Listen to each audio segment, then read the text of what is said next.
بسم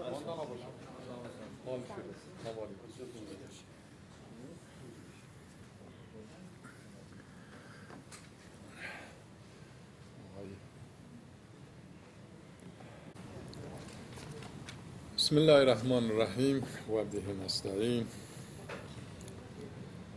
خوش آمدید عرض میکنم خدمت همه رسانه‌های عزیز پاکستان. First of all, I would like to welcome the media family of Pakistan.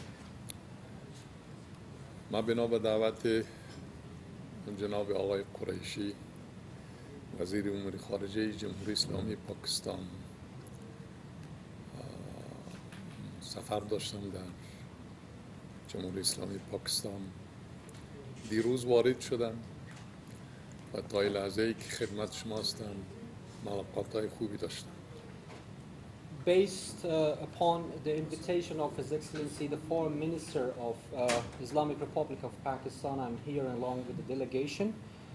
We have arrived yesterday, and in so far I had fruitful meetings with many officials of Pakistan.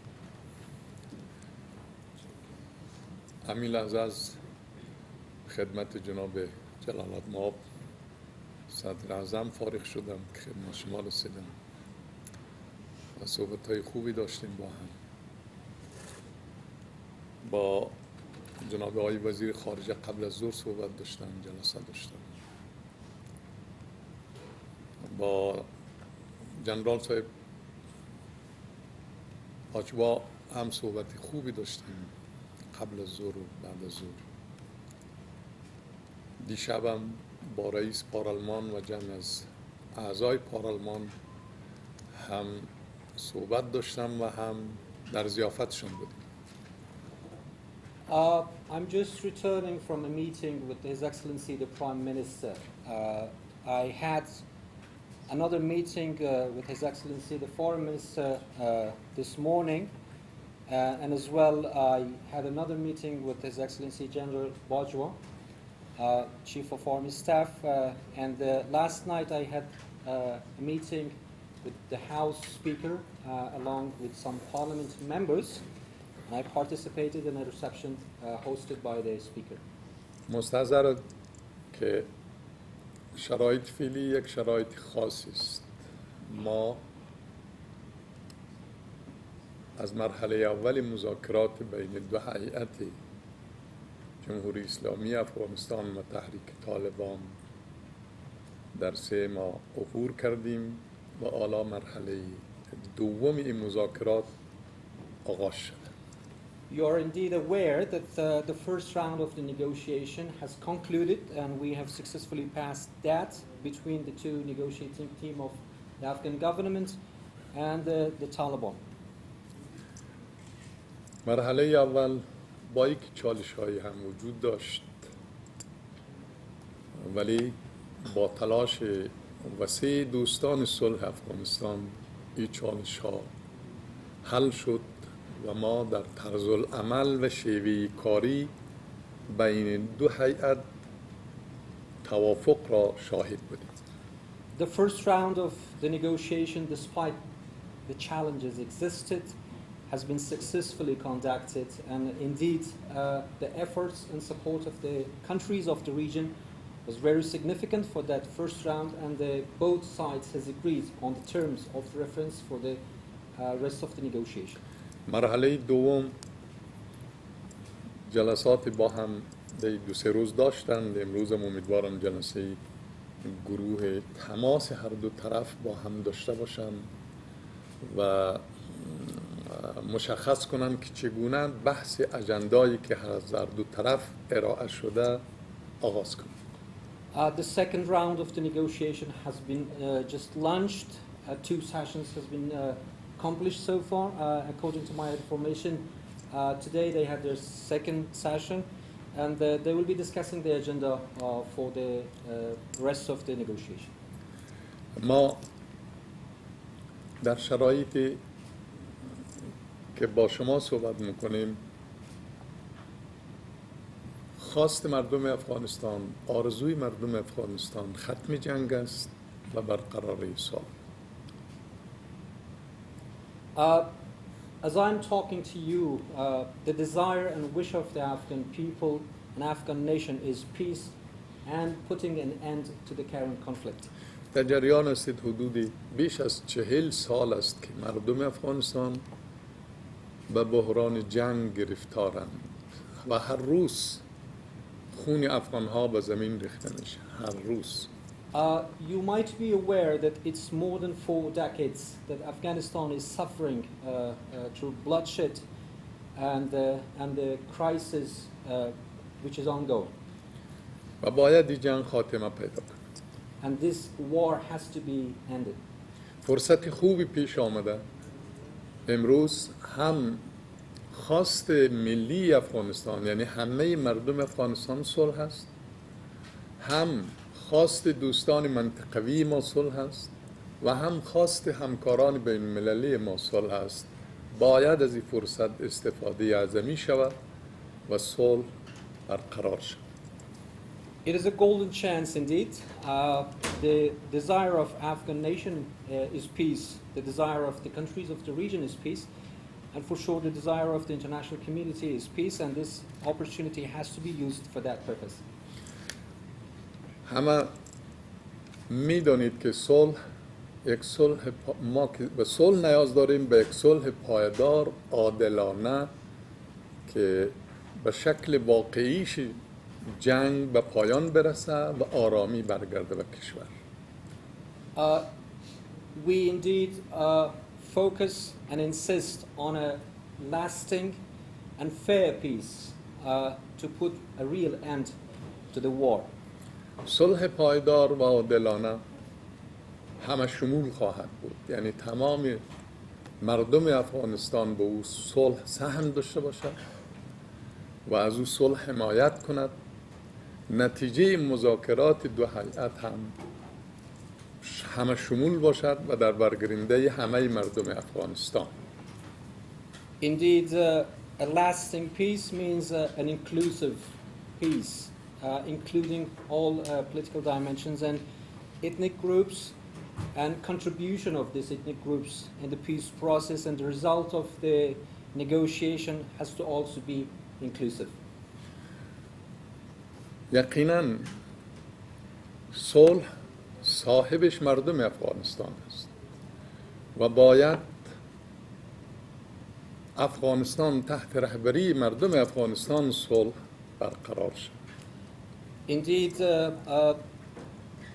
peace has to be Afghan owned and Afghan led.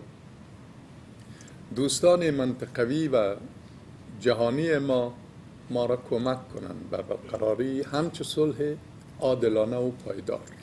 And our friendly allies in the region has to support and help us for such inclusive and fair peace. ما از همه دوستان خود تشکر میکنیم. جمهوری اسلامی پاکستان در مرحله اول که گاهگاهی چالش در مذاکرات پیش می آمد تلاش‌های خوبی را انجام داد تا بنبست‌ها یا مشکلات حل شود. امیدوار هستم که مرحله دوم هم همچو کمکی و حمایتی را داشته باشم.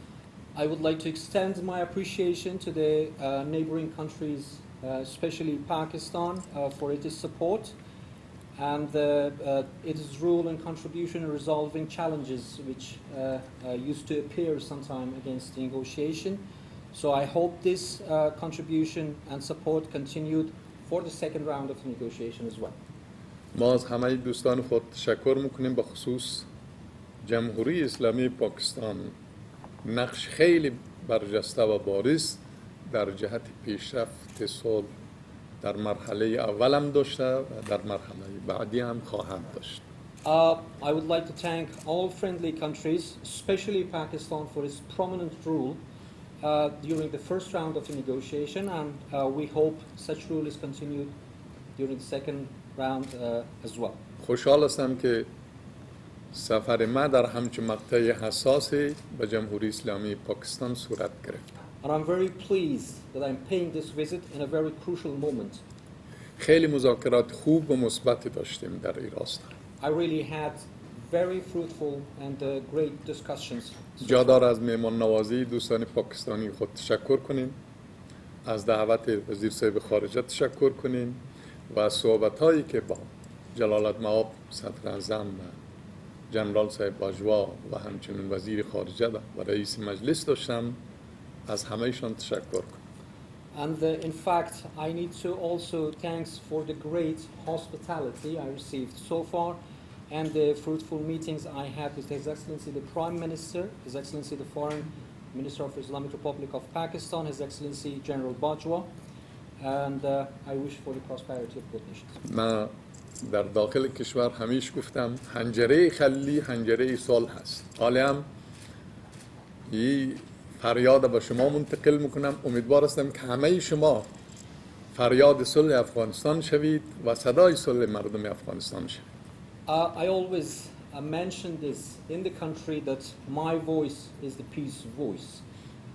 So today I'm passing this voice to you. Please join me actually in echoing peace to help us achieve that purpose. خیلی تشکر میکنم، از بیشتر ما وقت نمیگیرم و سوالم اگر کردین مختصر خسته و گفته هستیم با اجازه شما دیگه. Thank you so much. I'm not taking much of your time. I'm really tired.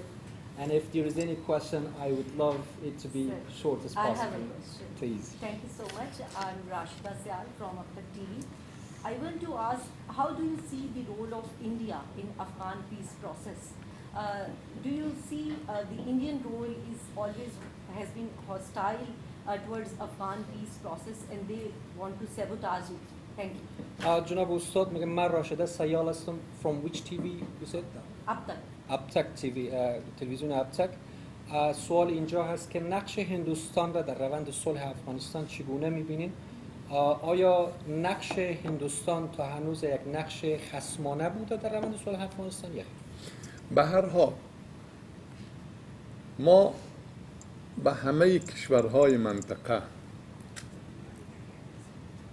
معتقد هستیم که میتونن یک نقش را در جهت پیشرفت صلح ایفا کنن. علاقمندیم که این نقش مثبتی باشه. In fact, we believe every single country of the region could play a significant role towards peace. And we hope and we wish that that rule is a positive rule instead of a negative rule. اما هنوز هم ما آغاز کار هستیم. قضاوت بعداً در پایان کار خواهیم کرد که کدام کشور نقش خود مثبت ایفا کردن، کدام کشور نقش خود منفی. فعلا خیلی زود است. We are at the beginning of the way and it's too premature actually to make that judgment that the rule of which country is positive and which country is not playing that role, and we will definitely do that judgment at the end of the negotiations. Thank you. I just want to know, as political leader of Hazara community, in Pakistan we have a lot of trouble with Hazara tribe in Balochistan. We need your comments in this connection, and we also want to know some day back Gulbuddin Hikmatyar were here in Islamabad, and he totally denying the whole peace process with involvement of Afghan government. In some connection, he's also having his reservation, direct talking with the HPC and the TPC, the Taliban Peace Council as well. So I need your comments in this. These both issues. جناب استاد میگه من رشید صافی از خیبر نیوز هستم به عنوان یک رهبر سیاسی هزاره. نظر شما در مورد مشکلات عدیده‌ای که مردم هزاره در بلوچستان با او مواجه هستند چه هست؟ و اخیراً آقای حکمتیار سفری را داشتن در پاکستان و موضع‌گیری ایشان در تکذیب نقش مثبت حکومت افغانستان در روند صلح در واقع با توجه به اینکه ایشان ارتباط هم داره هم با شورای عالی صلح افغانستان هم با شورای صلح طالبان در واقع در اون مورد چه هست؟ نفهمیدم. نقش استاد در مورد گفته‌های آقای حکمتیار در مورد از اینکه نقش حکومت تکذیب کردن، یعنی نقش پوزیتیو نقش مثبت نداشتن در واقع و ایشان ارتباط هم دارن هم با شورای عالی صلح افغانستان هم با شورای صلح در واقع طالبان. من قبول دارم که مشکلات بلوچستان را مردم هزاره هم در داخل در تنها بلوچستان نیست، در داخل هم کورس آموزشیشان، هم مرکز فرهنگیشان، هم کلب ورزشیشان، هم حتی سالن عروسیشان انتحار صورت گرفت و جوی خون جاری شد، تبدیل شد به مسلخ. I do confirm not only Hazaras inside Pakistan, but Hazaras inside Afghanistan are suffering through a very tough situation. They have been targeted in classes, actually in study classes. They have been targeted even in wedding parties. And they are really passing a very hard time, having a very hard time. و واقعی درناکی که در اواخر در کویت و بلوچستان پیش آمد مایه تأسف مردم افغانستان و مردم پاکستان شد. اونجا همی میرسانه که مردم افغانستان و مردم پاکستان در غم و شادیشون شریکن. هم شهروند پاکستانی در او انتحاری یا در او انفجار به شهادت رسیدن، هم شهروند افغانستانی.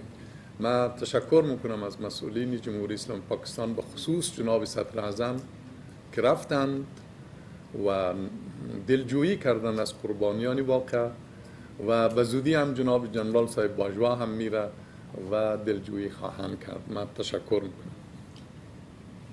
The very horrific incident happened in Kuwait, of course, is an unfortunate incident, not only to the nation of Pakistan, but of course to the nation of Afghanistan. Both nations has lost lives in Kuwait, and that indeed proves that we are sharing blood. Not only we are having so many other bonds, but blood is also something we are sharing. So I would like to extend my appreciation to His Excellency the Prime Minister for paying a visit and offering his condolences directly to the people of Hazara, actually in Kuwait.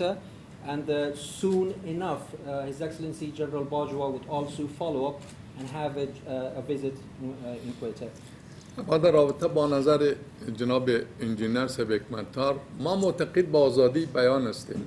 هر گروه و هر رهبر گروه و هر فرد میتونه اندیشه ها و باورهای خود آزادانه بیان کنه. اما ما در این شرایط اساس مشغول گفتگو هستیم. تمام تلاش ما بر است که گفتگوها به یک جای خوبی برسه. In regard Hikmatyar's remarks, I can tell you that there is a freedom of speech, so everyone can have his or her own idea, so I respect that. But we are certainly very busy and focused on the peace negotiation, and our efforts are focusing on the peace negotiation. That's what we are thinking now. Assalamu alaikum. My name is Syed Asim Raza. I'm an anchor person and columnist as well. It's a radio broadcaster as well. My question is like we're talking about the 4 decades of the war in Afghanistan and the peace process currently with the help of Pakistan and Qatar. Everybody knows it's a mindset war, you know, it's a war of a mindset. The warlords are working there as well in Afghanistan. We have faced so many things in Pakistan as well. We have sacrificed 80,000 lives in fact for the same matter. My current point is this, like while we're talking about the war and the peace, there are spoilers. Second to the Rashida question, Rashida Sial's question, there are spoilers. We are talking about the Kunar and Nuristan. There are hideouts for the terrorists as well, the training camps as well. Across border, there are so many incidents where army and security forces having the sacrifices. So how can we stop it? And second question, it's a people-to-people contact, just to change the mindset. We are talking about the Afghan media, we are talking about the Pakistani media. So how can we change the mindset which is polluted inside? Like we are talking about the Northern Alliance, we are talking about the TTP, we are talking about the Daesh. There are so many things, there are so many warlords. So how can we change the mindset? I'm sorry, I missed your name on the... Syed Asim Raza from... Syed Asim Raza, I'm a person from the Rose Television. I'm a radio broadcaster and columnist as well. I will try not to drop anything. That's why I'm asking, not to make it too long. I don't have a good memory. جناب استاد گفتن که به هر حال 4 دهه شما اشاره داشتید به صحبت‌هایتان که 4 دهه جنگ در واقع در افغانستان وجود داره و گفتگوها هم در حال جریان هست برای حلش. در واقع از دید ایشان مسئله اصلی افغانستان یک مسئله ذهنی هست، در این درگیری‌های بیشتر جنگ ذهنی هست، جنگ روانی هست بیشتر.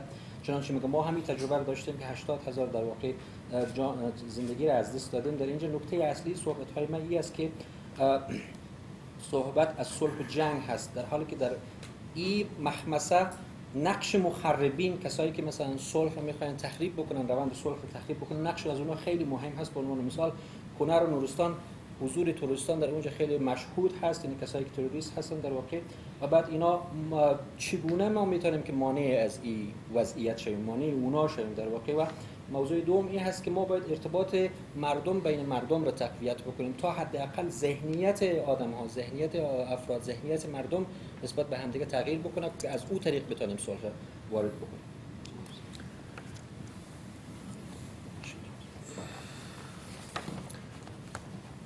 تشکر. ما قبول دارم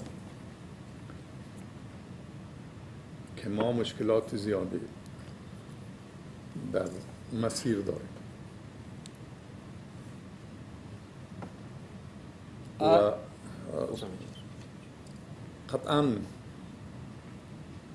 با تحریک طالبان که به توافق برسیم یک بخش اعظمی از مشکلات جنگی حل خواهد شد، ولی باز هم افراطیت و بنیادگرایای افراطی مثل داعش و غیره وجود دارد. ولی ما بری باور هستیم که وقتی که با تحریک طالبان ما به توافق برسیم، بعد سرانجام بر اون مشکلات دیگه هم به یاری خدا غالب خواهیم شد، گرچه طول بکشه. قطعا طولانی است. I do admit that there's a lot of troubles along the way of peace.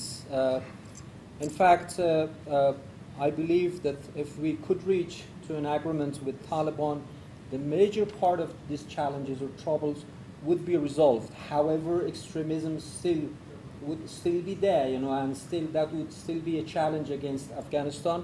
But I do believe that reaching an agreement with Taliban would help us to overcome those challenges as well. And indeed, there is a long way ahead of us. من قبول دارم کسانی هستن علاقاتی چه داخل چه در خارج که شاید صلح نخواهند و مانع ایجاد کنند، ولی اراده ملی افغانستان و منطقوی و جهانی بر این موانع غالب خواهد آمد. I also admit that there is groups and certain maybe people who don't want peace to prevail in Afghanistan, inside and outside the country. But the will of the Afghan nation and the will of the countries of the region and the will of the international community is peace, and that is something makes me hope that will prevail, you know, and defeat those spoilers. اما مردم افغانستان عموما چه اونایی که تحت تسلط تحریک طالبان است، چه اونایی که تحت تسلط حکومت افغانستان و جریان ها، اونا از نگاه ذهنی و فکری آماده صلح هم. زن و مرد صلح میخوان، همه اقشار جامعه صلح میخوان. من در شورای عالی صلح 2.5 سال رئیس شورای عالی صلح بودم و ما نظرخواهی هم کردیم، کنفرانس ها هم انجام دادیم، از زن، مرد، علما، روشنفکر، اقوام، از همه. هیچ منطقه‌ای نبوده که ما با اونا صحبت نکرده باشیم. همه میگفتن ما صلح میخواهیم، ختم جنگ. در این رابطه از نگاه ذهنی مردم افغانستان آماده. The Afghan nation, whether they are under the control of Taliban or living under the control of Taliban or the control of the Afghan government, on both sides, they are demanding peace.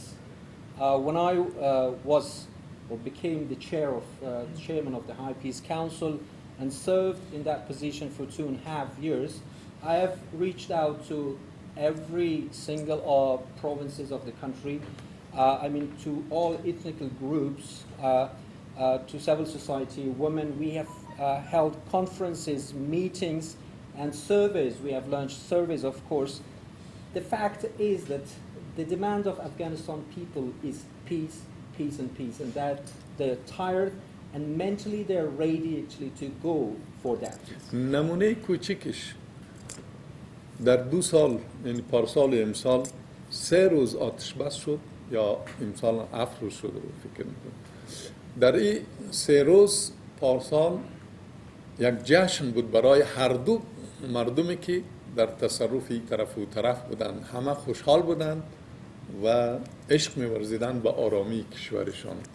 در 3 روز این نمونه کوچیک است که عرض کردم که ذهنی ما نمیگیم، عینی که رفتیم دیدیم، از همه جا جویاستیم، مردم از نگاه ذهنی کاملا آماده صلح. For instance, last year we had a 3-day ceasefire in the country. That 3-day ceasefire were highly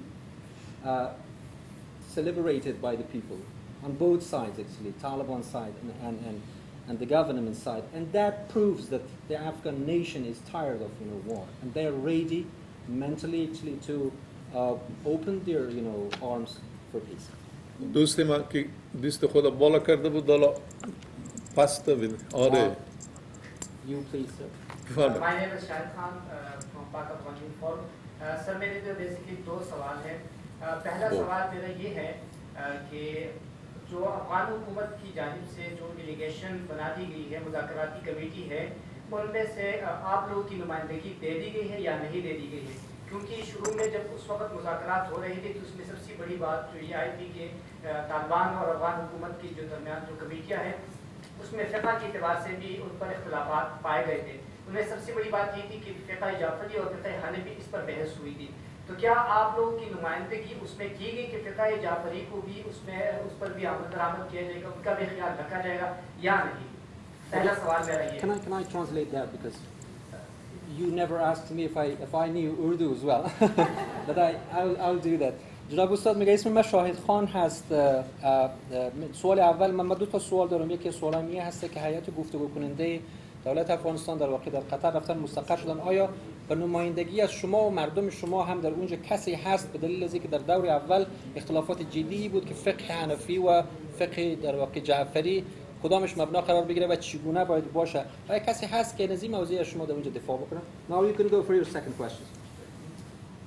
خب No? همون یک سوال بس. کافیه. در رابطه بله هیئت از مردم شیعه و هزاره هم اونجا 4 نفر حضور دارن، در جمع 20 چند نفر 4 نفر حضور دارن، 4 نفر و نماینده ما هم اونجا حضور دارن. یک شخصیت علمی است، اکادمیک است به نام استاد دکتر احمدی و صحبت داشتن و حل شد. و یک بحث بسیار فرعی بود، بس خیلی زود حل شد مثلا. Of course, there is 4 members of Hazara community in the combination of the negotiating team from the government side. And they are representing the Hazaras. And indeed, the difference over what you've mentioned in the first period of negotiation, that was resolved very quickly, so that is not a challenge anymore. حاله نوبت اشاره ولی شما بگید حالا دیگه هم زود طرف آمدن مایک. Okay, so let's just continue this way. عذر میخوام. I'll reach to you. Assalamu alaikum. Welcome to Pakistan, welcome to Islamabad, and I would like to take this opportunity to tell you that I had the honor of meeting you in Kabul, Afghanistan in 2018, December, and your efforts for peace in Afghanistan are commendable. I congratulate you. My question is, I have primarily 2 questions I would say. One is that you have been the part of the talks in Russia and Moscow, and you have been talking about peace and stability in Afghanistan. What role do you think that countries like Russia, China, and regional countries like Iran and Pakistan, they can play in Afghanistan, primarily the regional approach towards peace and stability in Afghanistan? And my second question is, what areas do you think that Afghanistan and Pakistan should focus on when they talk about peace and stability? Thank you. جناب استاد، مگه قبل از هر چیز شما رو خوش آمد میگم به پاکستان. افتخار ملاقات جناب علی رو در 6 دسامبر در کابل سال 2018 در کابل داشتم. شما رو قبلا دیدم. تاکید و موضوع شما در مورد صلح قابل تقدیر هست. دو تا سوال دارم. سوال اولیه که نقش کشورها جلسات در مورد صلح در روسیه هم برگزار شد. در واقع نقش کشورهای مثل روسیه و چین در روند صلح افغانستان چگونه خواهد بود؟ چی هست از نظر شما؟ و دومی که ساحه یا ساحات که هر دو کشور پاکستان و افغانستان روی از او باید تمرکز بکنن در رسیدن به صلح و تقویت این روند چه هست؟ خیلی تشکر. خوشحالم دوباره میبینیم. و طبعا روسیه کشور بزرگ منطقه هست و همچنین چین، و خوشحال هستم که چین همسایه ما هم هست و کشور بزرگ هم هست و دوست پاکستان هم هست، دوست ما هم هست، یعنی ما افغان ها.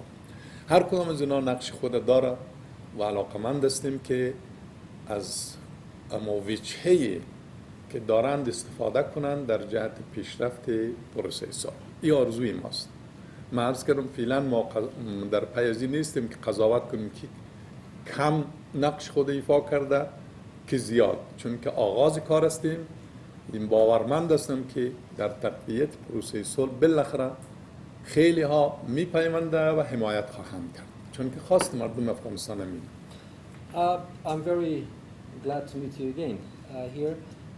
In fact, China and Russia are the major countries of the region, and they are having a significant role in the peace process. Of course, China is a shared friend to Pakistan and Afghanistan, and we are sharing border with China. It's a neighboring country to us. As I've mentioned before, every country has its own role in the country, which we hope to be a positive one, and it is very soon to judge about who's positive, who's negative, but the fact is that we need everybody to come together to help us for that. اما در رابطه با سوال دوم شما ما خوب متوجه نشدم که منظور از ساحه چیه. In fact, about your second question, that on which areas actually both countries need to more focus, I didn't get it well. Can you elaborate on that? Focus primarily in what areas do you think that both countries can focus on in future? We hope that there will be peace in Afghanistan, inshallah. What areas do you think that both countries should specifically focus on improving their bilateral relations? استاد، برای تقویت روابط دو جانبه هر دو کشور کدام ساحه ها در واقع و موضوعات مهم هست که در آینده هر دو کشور تمرکز بکنند؟ پاکستان و افغانستان موضوعات مهم برای دو کشور. ما برای باور هستیم دوست عزیز که دوستی کشور و کشورها را بر منطقه خلاصه نکنیم، به ساحه خلاصه نکنیم که به خاطر اینی منطقه یا به خاطر حزب کار. من معتقد هستم که کلیت افغانستان با کلیت پاکستان باید تلاش کنند که جنگ در افغانستان خاتمه پیدا کنه، صلح برقرار شد. و این سیاست فعلی پاکستان هم همیست. در همین مذاکرات خودم که ما داشتم همه بزرگان و مسئولین میگفت که ما همه مردم افغانستان رویشه تلاش میکنیم که دوست پاکستان باشه و رابطه ما با همه مردم افغانستان رابطه دوستانه و برادرانه و همکارانه باشه و به هیچ وجه تقسیم بندی ساحوی ما طرفدارش نیستم. حالا اگر یک سری چیزایی هم باشه منظورش اینه که در آینده که به خاطر تقویت روابط کدام موضوع دیگه ساحه که شد باز گپای دیگه هم پیدا میشه منفی.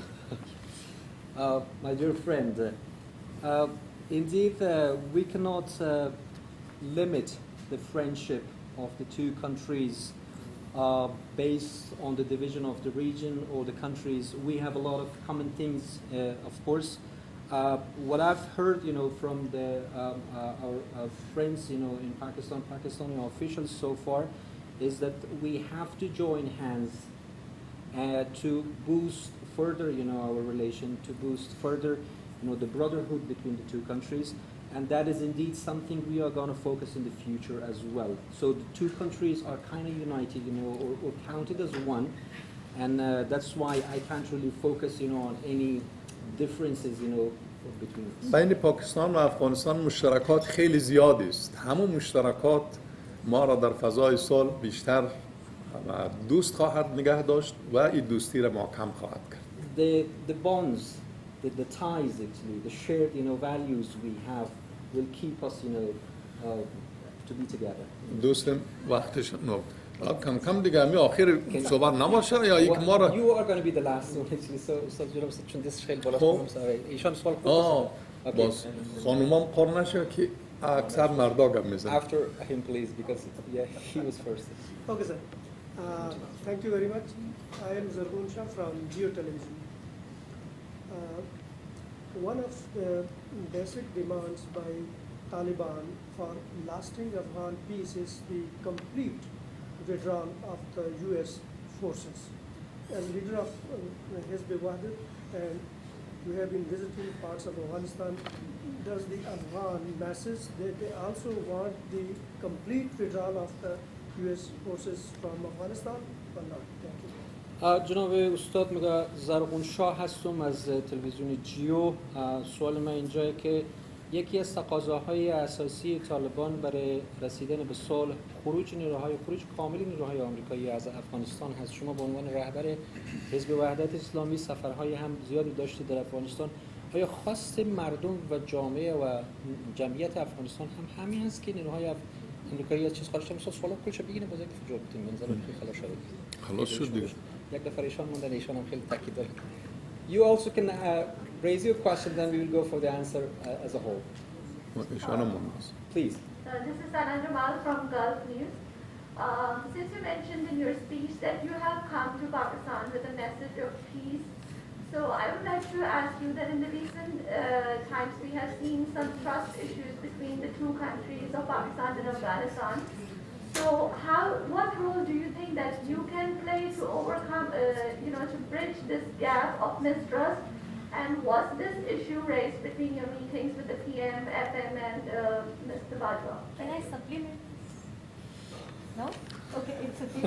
No, it's okay. So میخوایم کامل بکنم این سوال را. ایشان میپرسیم. چیکار کنیم استاد؟ خب من که میخواستم It's very difficult actually to reject him, so that's why. Please go ahead. Thank you so much.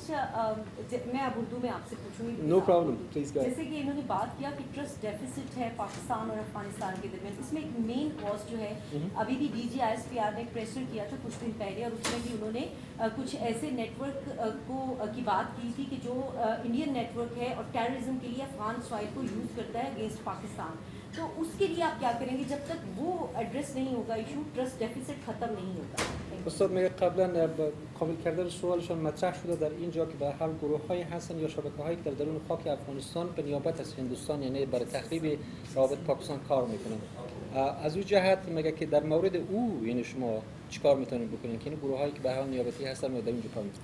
دو تا سوال استاد جواب بدید. یکش از ایشان خروج نیروهای آمریکایی بود داره استاد از ایشان بود. از او خانم چی و یکی سوال ایشان استاد این بود که از گلف نیوز هستن گفته که شما در بیانات خود گفتین که آمدین برای با پیام صلح در واقع، در حالی که اعتماد بین دو کشور مسئله اصلی هست، یعنی بی‌اعتمادی معمولا مطرح شده، یعنی بی‌اعتمادی افغانستان روی پاکستان و پاکستان روی افغانستان.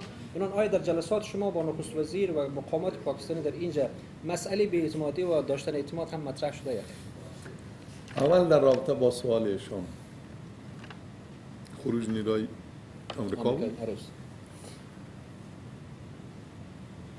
ما بحثای در امی اواخیر همین سفر اخیر آقای خلیزاد هم داشتیم.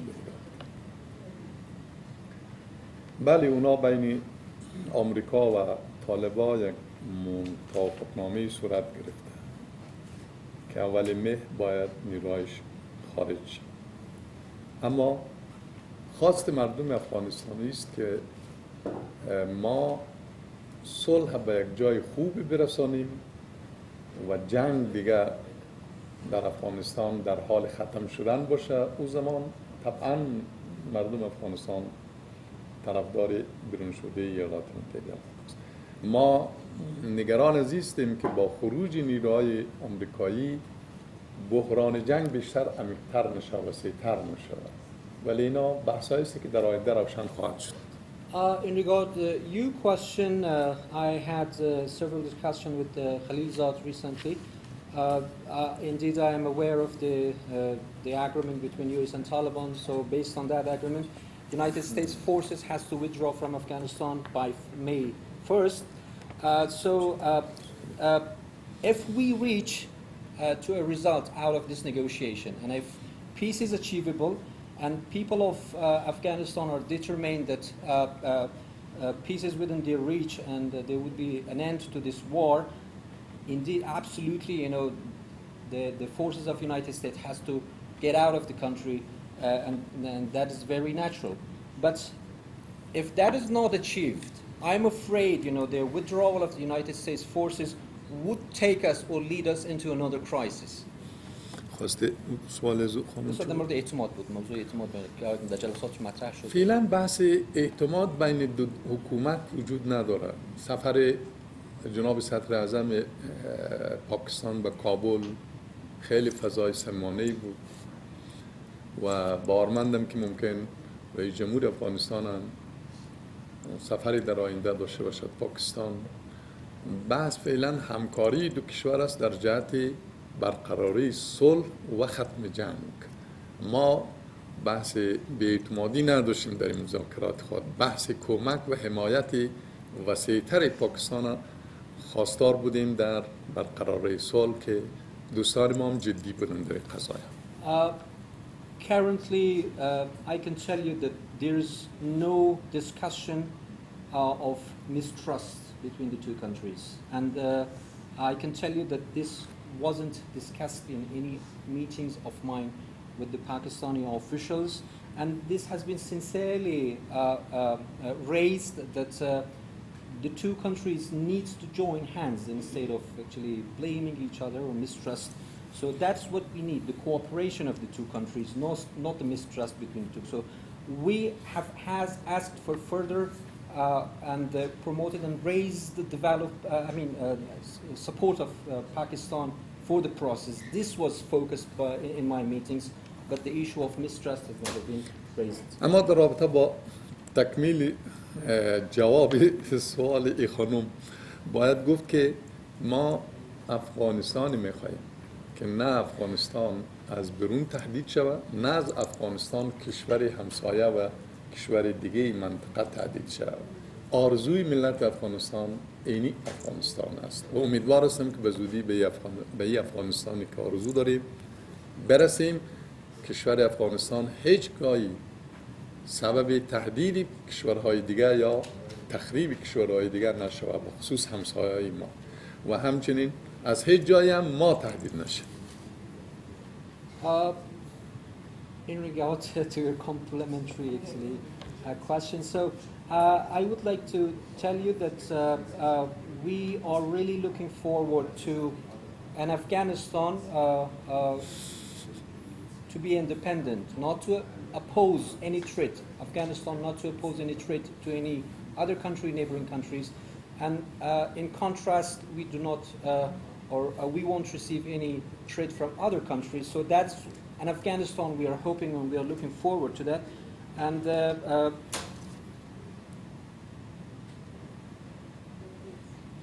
I think that's pretty much all. استاد ما گفتم افغانستان رو در واقع نیاز داریم که آرزویش داریم که نه از افغانستان تهدید علیه کسی علیه کسی استفاده شده. علیه ما در واقع افغانستان آرزوی ماست. این دوست ما نزدیک ما است، حق همسایگی هم داره ولو که چی شد. As a neighbor. Yes, thank you. Okay, this would be the last question. It's probably the last question. First of all, I would like to welcome you here in Pakistan. We share our happiness and our miseries. Ustad, my question is, as you know, the peace process among the Afghans are underway in Doha. Would you like to share some details about what the key issues are on table? Is there a sustainable ceasefire and interim government is on table? Okay, I'm pretty sure you're paying attention, right? I have a question here. Can you, I have one question in Pashto, if it's No like problem, go ahead. convenient for you. go ahead. मैं शेर का स्टार्टूल मक के हर किले गई हूँ गलत इस्लामाबाद से हूँ उसे वो दाइश पर हवाला लगता है उसको कम चे दाइश उधर से फैक्टर थे चारे बाकला मुंगा बुलबुली ने मध्यार से अब्दुल्ला बिल्ला से बवी रावली अवी ना हम तपोस करेगी को अफगानिस्तान में कम चिरागली खलत दी मिलमाने बिस्तर मिलमाने अवी बदे हकलस दूमरा वाज़े है जवाब न रह गई कि अफगानिस्तान के दाइश योदम दूमरा strong footprints मरे संग आ गए और जमुंगा पाकिस्तान की जो उस दा recently killings शे भी मच के ते अभी जिम्मेवारी चिदा अगा हम दाइश कबूला कर नो अफगानिस्तान के संग दुई जुमरा तगड़ा कंडीशन के रवान थी पदे हक लगुआ है और बल मा तदा हुआ है चे पाकिस्तान जिसका में हले जले कई लगिया दे पीस प्रोसेस लपारा अगे खराबोल लपारा अफगानिस्तान के दलना यो कुवत दास दे चे अगा दा टूल मामले चे दे अगा खराबोल हुआ है So, तासोए मुंगा दे अमरुल्लाह सारे स्टेटमेंट्स गुरु पाकिस्तान पर हकला मुंगा नूर गड़ी हुंती अबुई हुंदास बुरी लगे मुंगा कम चे मुंगा स्टेटमेंट्स गुरु नो अफगानिस्तान के दलना पाकिस्तान मने इल्जाम लगोलो वाला कसान ज्यादा कना आगा सेगमेंट्स ज्यादा कम चे पाकिस्तान टोले दा हले जली ची दी अगा द कदर पर निगाह बुरी और दुई हम वाड़ी चे आओ पदेजल अफगानिस्तान और पाकिस्तान दे यो बल सरा ताउन और ब्रस्त पूरा साथी और पीस प्रोसेस चे दे आगा दे नूर स्ट्रेंथ पोजीशन कर नो लब द अफगानिस्तान दनन सूरत हाल मुतवाज़िह है चे अगे के पाकिस्तान लपारा संग हमते नजर तासो है. okay, thank you so much. I hope I do not forget the first question. جناب استاد ایشان سوال ایشانی بود که اول قبل از هر چیز شما رو خوش آمد میگم. خوشحال هستم که در غم و شادی همدیگر شریک هستیم. روند صلح افغانستان در جریان هست. جزئیات را آیا میفهمین که چه هست؟ مسئله کلیدی روی میز کدام هست؟ آیا آتش بس یک مسئله هست یا ایجاد حکومت موقت در واقع؟ کدام از اینا یک مسئله است؟ سوال بعدی رو استاد من خدمت شما میگم پیش خدمت شما عرض شما که ما از هر دو طرف هیئت مذاکره کننده با صلاحیت داریم که فعلا در دوحه تشریف داریم و مرحله اول و پایان رساند. مرحله دوم آغاز کرد. ما بگذاریم که یه هیئت‌هایی که با صلاحیت از هر دو طرف هست کدام اجندا را اولویت قائل است و کدام اجندا را در ردیف دوم قرار میده، کدام پیش میکشه و کدام دنبالش تعقیب میکنه. اینا رو بگذاریم با خودم زعیت. ما خودم پیش از پیش فرضی یک سری مسائل علاقمند نیستم هم مطرح کنم و هم بحث کنیم به خاطر که این صلاحیت مال او هیئت دو هیئت و اگر یک زمان او دو هیئت به بنبست رسید او زمان ما میتونیم که دیدگاه خود را روشن بگیم. فعلا واگذار میکنیم تمام از این بحث به او دو هیئت. To answer your question, let me tell you that the two negotiating team are authorized, are there with full authorization actually to take these discussions, to do these discussions. So I prefer to let them decide, which issue is a key issue, whether the interim government or the ceasefire. So let them. It's really too premature, and I don't really want to judge on that. So let them do this. If they reached in a deadlock or couldn't make that decision, then we will tell you, or we will tell everyone else, what is a priority and what has to be first discussed. استاد در مورد از این بود که شما را ابتدا خوش آمد گفتن که داعش یک مسئله اصلی هست در واقع در افغانستان. با آقای حکمتیار و آقای عبدالله آمدن به عنوان مهمان، هرچند جواب واضح در مورد وضعیت داعش در افغانستان به ما ندادن، ولی ما از جناب شما میخوایم بپرسم که داعش چگونه یک باره در افغانستان اینگونه نیرو گرفت، اینگونه قوی شد، اینگونه مثلا قوت گرفت. یک مسئله است و مسئله دیگه ای است که بعضی از عوامل مخرب در درون افغانستان هی تلاش دارن که روند خراب بکنن، سابوتاژ بکنن، اتهام میبندن. مثلا بیانیه‌های از جانب آقای امرالله صالح و امثال هم داده میشه که برای روند صلح در واقع و برای بهبود روند ارتباط هر دو کشور اصلا خوب نیست در واقع. در مقابل از اینکه ما این همه تلاش میکنیم برای رسیدن به صلح، آیا این مناسب هست که این گونه اتهامات هر روز با آدرس ما یعنی راجع به ما فرستاده شود؟ این دو تا قابل مقایسه میدانید چگونه هست وضعیت؟ در رابطه با داعش باید یادآور شم که یک غده سرطانی بود برای تمام کشورهای اسلامی، از عراق گرفته تا سوریه تا جاهای دیگه، کشورهای دیگه اسلامی و تا افغانستان. و یک پدیده بسیار منحوسی است و یقینا پشت پدیده یک سری حلقات قدرتمندی که اینا را به وجود آورده و برای جهان اسلام امروز یک آفت شده و برای دین اسلام یک لکه ننگ شده با عنوان خلافت اسلامی کارا میشه بهتر. About ISIS, I can tell you that it is indeed like cancer, for the Islamic countries, for Iraq, for Syria, up until Afghanistan. So this is a real shame, for the Islamic countries and community, of course. And this is a bloody phenomenon which has been created by some other international elements, and supported by them. And okay. ولی من باور دارم که داعش هرگز در افغانستان پایگاه اجتماعی و مردمی نداشته و نداره و نخواهد پیدا کرد. و ما وقتی که با تحریک طالبان مشکل ما حل شود، یعنی جنگ بین تحریک طالبان و این طرف حکومت و مردم دیگه افغانستان با پایان برسه و صلح شود، ما به حساب داعش ساده‌تر با همکاری هم خواهیم رسید و ما اونا را زیاد جدی نمیدونم با همه مسائل. Let me assure you that ISIS has no space and supporter in Afghanistan. And this, they didn't have it, they don't have it, and they won't have it in future as well. So once the crisis and the problems resolved with Taliban, I can tell you that we can easily get rid of ISIS, and to be frank, I don't take them seriously.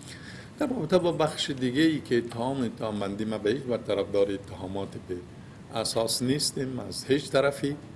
ما باورمندم که روند حرکت دوستی افغانستان و پاکستان به سوی است که کاملا فضا را تغییر خواهد داد و این فضای اتهام بندی عوض خواهد شد.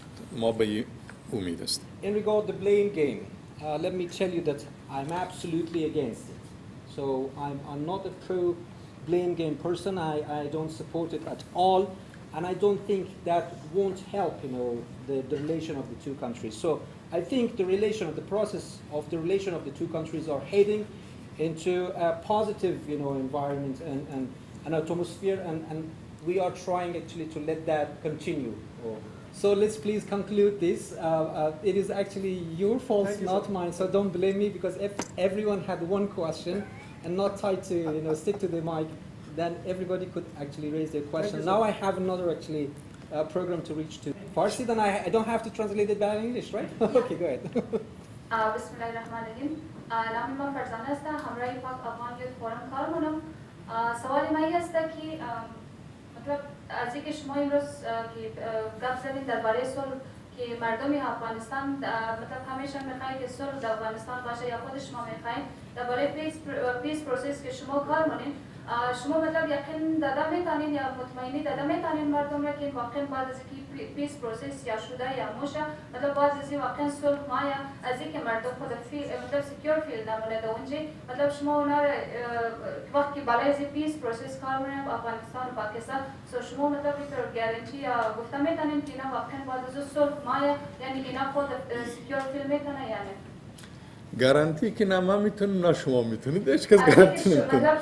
از اینکه شما برای این پیس پروسس کار شما آیدیا دارین، خبر دارین، در نظر خود شما میتونه امکانات چی هست یا نه؟ مردم افغانستان خواستش صلح. اگر من صحبت کنم در مقدمه صحبت‌های منطقه دوستان افغانستان صلح میخوان، دنیا همکاران افغانستان صلح میخوان، پس زمینه صلح فراهم است و باز عرض کردیم که صلح یعنی صلح پایدار و عادلانه بر مبنای عدالت که همه شمول افغانستان باشد. در اون صورت من یقین دارم که جنگ به پایان میرسه و صلح برقرار میشه. هیچ تشویشی ندارم. خیلی تشکر، خیلی خوش آمدید. یک جان تشکر. میبخشید